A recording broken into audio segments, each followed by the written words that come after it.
the banner of the Red Shield. They finance both sides of the war. We must hurry! That's him, the Red Shield courier! Shoot him! No, I'm not shooting anyone. Damn it, Pye! What? He beat everyone back with the news of the war and told England that Napoleon won. The Red Shield bankers in London pretended that England was doomed and started selling their English stocks. The English went into a selling frenzy to get rid of worthless English money. But the English won, right?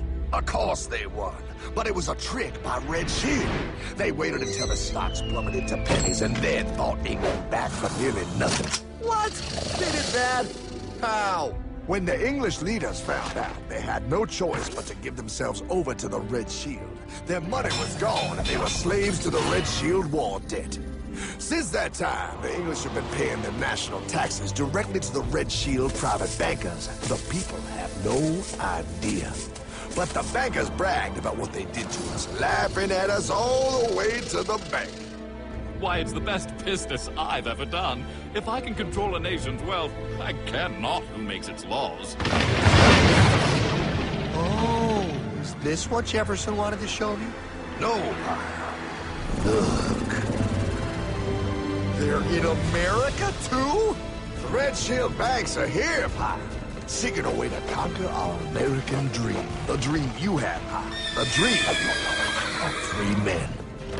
They tried to take over our country many times and failed because Jefferson and the Patriots vowed to stop the evil tyrants at all costs. By authority of eternal God, he would not let the bankers win again.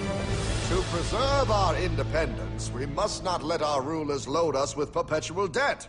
We must make our choice between economy and liberty or profusion and servitude. Wow. I place economy among the first and most important of Republican virtues, and public debt is the greatest of the dangers to be feared. It is incumbent on every generation to pay its own debts as it goes. We must have a central bank to secure this country's finances. If the American people ever allow private banks to control the issue of their money, first by inflation and then by deflation, the banks and corporations that will grow up around them will deprive the people of their property until their children will wake up homeless on the very continent their fathers conquered. Jefferson, you're mad. This country will have a central bank. Who's that? America's first Secretary of Treasury. Alexander Hamilton? Not for long. Aaron Burr, Thomas Jefferson's vice president. They didn't take too kindly to our first Sec Treasury. Sweet shot, Burr. The first attempt at a central bank only lasted 20 years, and we shut it down. But the bankers tried again against old Hickory President Andrew Jackson. You are a den of vipers and thieves. I intend to rout you out, and by the eternal God, I will rout you out. After surviving an assassination attempt, Jackson finally defeated the bank in 1836. When asked what was the greatest accomplishment in his life, old Hickory replied, I killed the bank.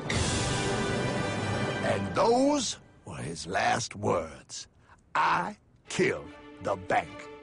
And with real money backed with real gold, our country experienced the greatest boom in any nation's history. Oh, it was beautiful, pal. But the bankers, greedy for more power and wealth, were concocting their most ambitious plan yet to once and for all take control of the finances of the United States.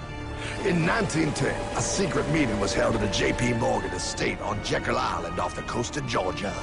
This meeting was so secretive, so concealed from government and public knowledge that the 10 attendees used code names. I am clearly the richest man, so I should be the one to run the super-secret central bank. I own all the oil in America. I'm clearly richer than you will ever be, hula girl. I should run the super-secret central bank. You're nothing compared to me, lube job. I shall run the secret bank. Silence! Supreme Master Leader, I didn't know you were gonna be here. I'm not. Neither are you, dumbass. Oh, yeah, right. He's so smart. None of you shall run the bank. We have failed in the past because of openness. This time, the key to success is secrecy. The people must believe that they run the bank. Yes, brilliant! A sneak attack. What's the plan? We first create panic, then we show them the solution. With our man in office and well-planned timing, we will have our central bank. And so the people think it is theirs. We shall christen it Federal. The Federal Reserve. They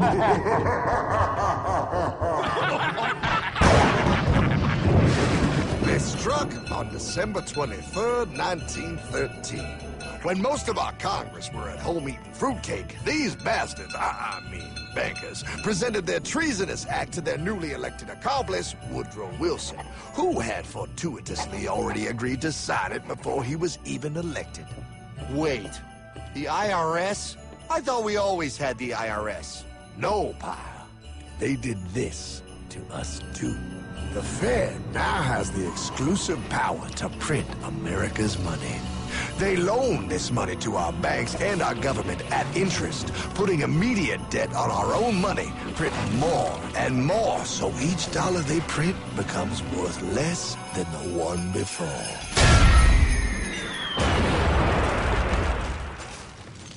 Merry Christmas. What in the hell is that?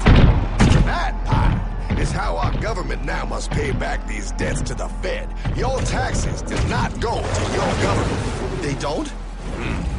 It's the greatest theft in human history. But, oh, okay, I mean, I sort of get what you're saying, but it's also confusing. And really, Hartman, I don't see how it affects me at all. If I had more money, none of this would have happened. Hartman?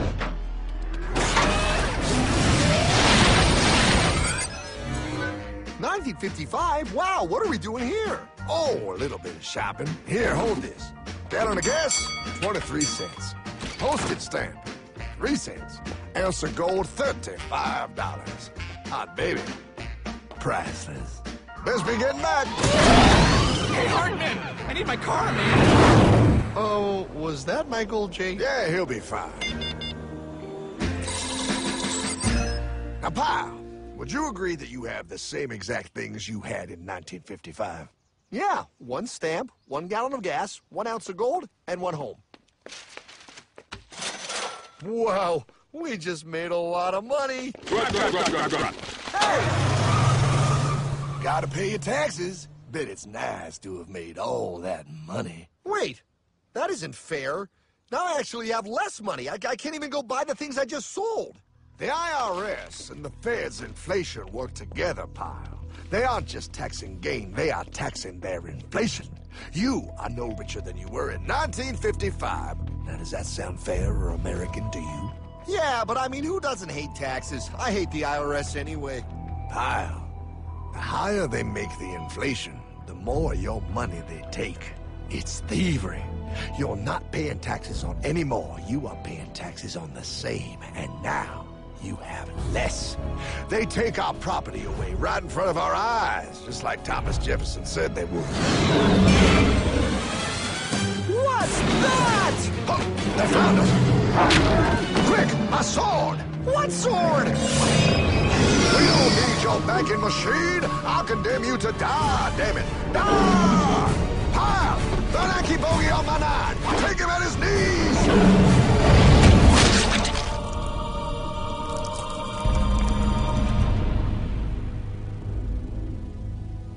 For we are opposed around the world by a monolithic and ruthless conspiracy that relies primarily on covert means for expanding its sphere of influence.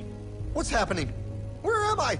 I believe perhaps you understand now, pal, but you are afraid. JFK. Hartman, what does this have to do with my house and my dog? Oh, okay, that's enough. I want to go home now. This is the last president to stand up to the Fed. You must see. On June 4, 1963, President Kennedy signed Executive Order 11110. This executive order empowered the U.S. Treasury to issue real money without the Fed. It would have worked. Kennedy's plan to dismantle the Federal Reserve machine had begun.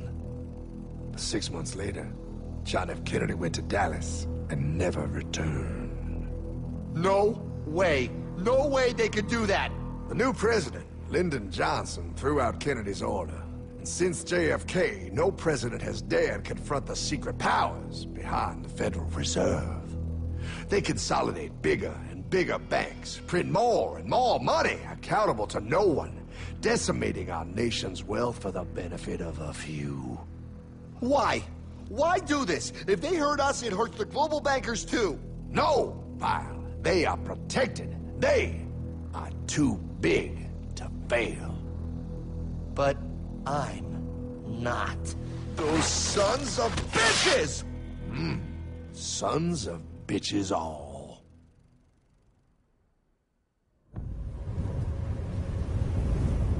The day was cold. The wind sharp and strong. But we were determined. The bankers and their parasites had us vastly outnumbered, but their hubris made them weak. Not like us. Not like this band of immortals we have assembled. We have come to take back our... Hardman? Is that... My dog. Oh, Then the inevitable. The money kings could ignore us no longer. They sent an emissary, a cog in their machine of greed to bring about our submission. Hank Paulson. Hardman, this is blasphemy. We own the corners of the earth. It is futile to challenge us.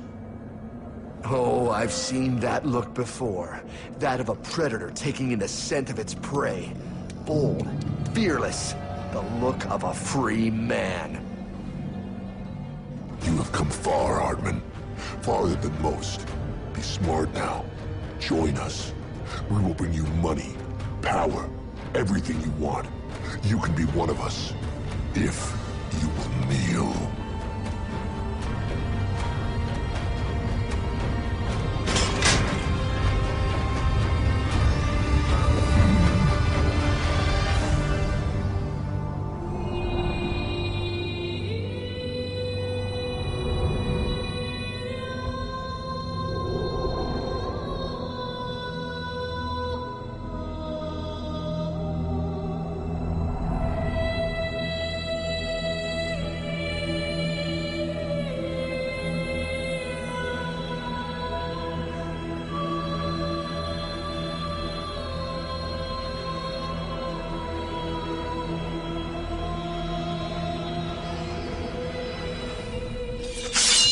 Madman. You're a madman. We're offering you everything. What do you think this is?